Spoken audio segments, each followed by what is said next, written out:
Well, today I was meant to be driving a BMW 330, but the rental car company gave me this. Yeah, it's big. It's a Cadillac Escalade 600.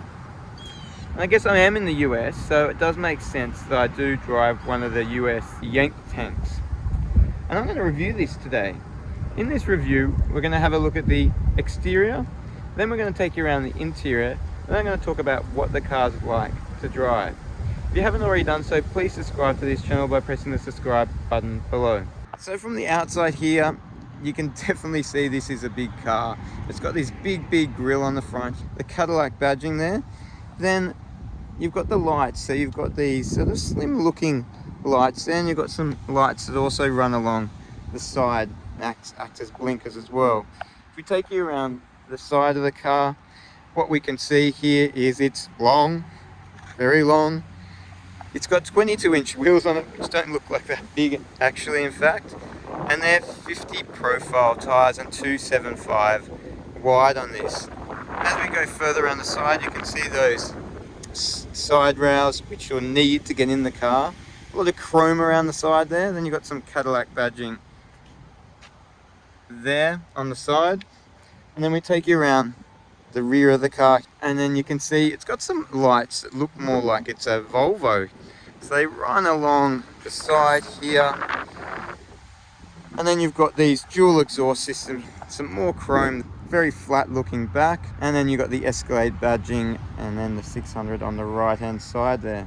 Okay, so this is the interior of the car, and we'll start here. So it's got what you could call a virtual cockpit, but as you can see, it's quite interesting. Most of it's like the camera view for the front there. I don't mind this. I haven't really played around with some of the other views, but you'll be able to choose a few other views. But at least it gives you a good look out the front in case you don't want to look out the windscreen or just another view there.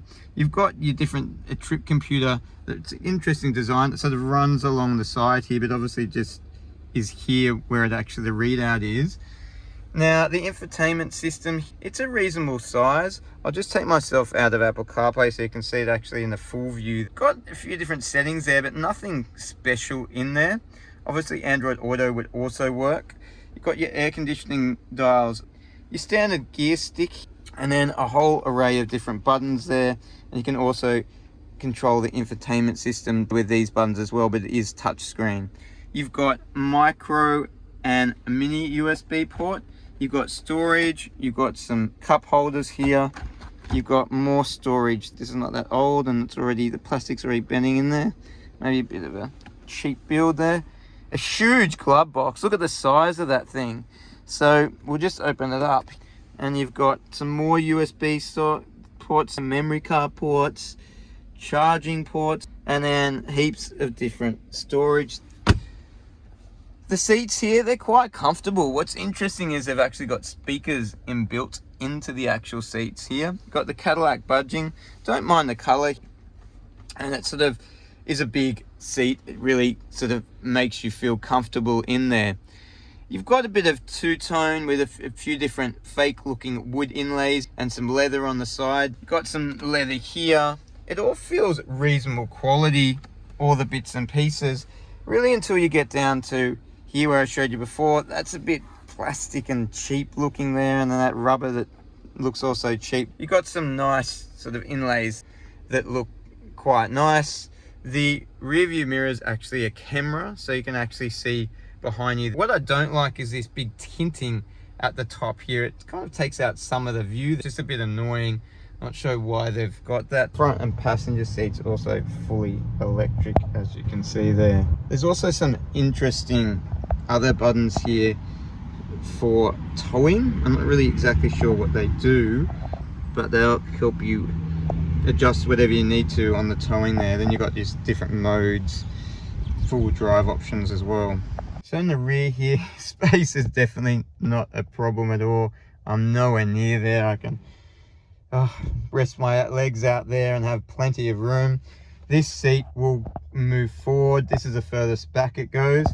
No middle seats here, so just two in the back. So it's still only a 7-seater. Not sure why you need all that room, if you're sort of for suitcases or not. You can control the air conditioning ducts, and then you've got two big cup holders here, and then you've got some micro USB ports, then an actual power point down there if you need to charge anything. Seats are comfortable. You get your own armrests here which you can pull up and down, and this has got a moonroof in it as well, so headroom is good. It's not a huge amount of headroom, to be honest. I thought there was more, but this seat can actually go further down. So the third row here, well, in the middle here it's comfortable because you don't have anything actually getting in your way. I'll just come and sit in the rear here, and yeah, it's not too bad for an adult. You could sit in here quite comfortably, so it is definitely a comfortable 7-seater. You've got also some micro USB sockets, cup holders there if you want to put anything, and also some air conditioning ducts if you get caught in this third row. All right, we'll take you and have a look at the boot space. The boot space, well, they actually get the boot open. It took a bit of time for me to figure that out. I do it with the remote control. Couldn't figure out how to do it manually. Did figure out how to get the glass open at the back manually, and I'll show you that in a second. So this boot space with all the seats up looks like just under 300 litres. It's still not a bad amount of space there. You can actually get those seats down by pressing these buttons here. So I'll just put the third row down. Now it's electric there, so you can see it there. And if I want to get the second row down, I'll just press that button, but I might just put all these seats down just to give you a look. One of those second rows is fully pushed back, so it's not allowing it to go down, but you get a good look at how much boot space is there. It'd be well over 700 litres. To actually get this third row down, you just pop that. Geez, it sounds a bit rough when coming down. It doesn't do it elegantly, that's for sure. So we'll just put this seat right down there and give you a better understanding of how much space you've got in there. You've also got a power socket there for charging anything in the rear. Some hooks here for storage items you might want to use. Massive speakers here. I'll talk a bit more about the sound system shortly. And then you've just got the tyre iron in there for changing the tyre, and the tyre will be underneath the car. There it is, underneath there. Okay, I'll just close the boot here. So you've got a automatic close. It's not too slow the way it closes. And then, as I mentioned before, I figured out how to manually, with this button here, open the glass here. So you can actually just open the top glass there. But I haven't figured out how to manually do the boot, or if that's possible at all. Alright, well, let's talk about what's the car like to drive.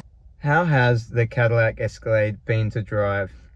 Well, it's been interesting, to be honest. It's a big car, and I've driven some big cars before. I've owned some big cars, but definitely not as big as this. So it's kind of like driving a boat around. You do feel the weight and the size of the car. I've even struggled at times to keep it in its own lane just because it's so big there. It is comfortable inside. I thought it would be a bit smoother. On the highway, there is a lot of wind noise. It is a big car, but you thought luxury car, they might have figured out a way to do some sound deadening in it, but they haven't, because you can still hear a lot of that wind from the outside. The handling, it's not the greatest handler because it's so big. It really rolls around the corner, so you wouldn't want to throw it too hard around the corner, or you might be going right off the road. Technology, well, I showed you before the little different cameras and things like that. It's all pretty good. It does have the lane assist, and it's not too intuitive. The side assist, obviously your 360-degree camera when you're reverse parking, and it's got your midgetation alerts as you get across most of the cars. There's no newish technologies or specific exciting technologies that I haven't come across in cars that's available in this, but all the technology that is available seems to work fine.